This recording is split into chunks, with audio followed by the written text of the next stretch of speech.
Donald Trump has paid $2 million to 8 charities as part of a court-ordered judgment against the president, who was accused of self-dealing and using charitable donations for his campaign. In a settlement reached on 7 November, Mr. Trump admitted to persistent violations of federal and state campaign finance laws by abusing the tax-exempt status of his Donald J. Trump Foundation and using it as little more than a checkbook to support his campaign and his business. He was ordered to make donations to Army Emergency Relief, the Children's Aid Society, City Meals on Wheels, Give an Hour, Martha's Table, the United Negro College Fund, the United Way of National Capital Area, and the U.S. Holocaust Memorial Museum.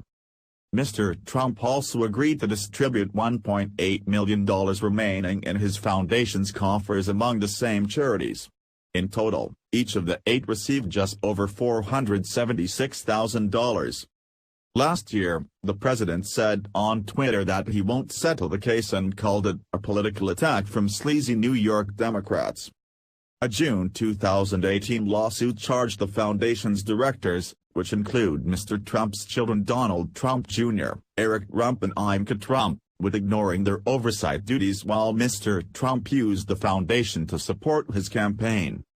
Then Attorney General Barbara Underwood's investigation revealed a shocking pattern of illegality that included unlawful coordination with the Trump presidential campaign, repeated and willful self-dealing, and much more.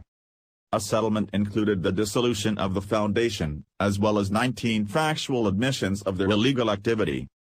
Those admissions include obscuring a campaign event as a veterans fundraiser in 2016, and giving the campaign complete control over the $2.8 million raised at the event. Mr. Trump also admitted that he and his campaign took credit for the grants that the foundation made with funds he raised from the public. The president also admitted using foundation funds to settle legal obligations of companies he controlled and to pay for a portrait that cost him $10,000. The settlement also requires Mr. Trump's children to receive mandatory training, which the Attorney General's office says they've already performed, and ongoing reporting to the Attorney General in the event that Mr. Trump starts a new charity.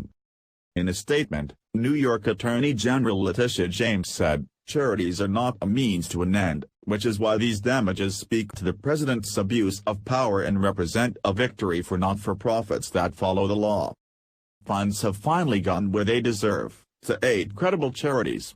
My office will continue to fight for accountability because no one is above the law, not a businessman, not a candidate for office, and not even the President of the United States."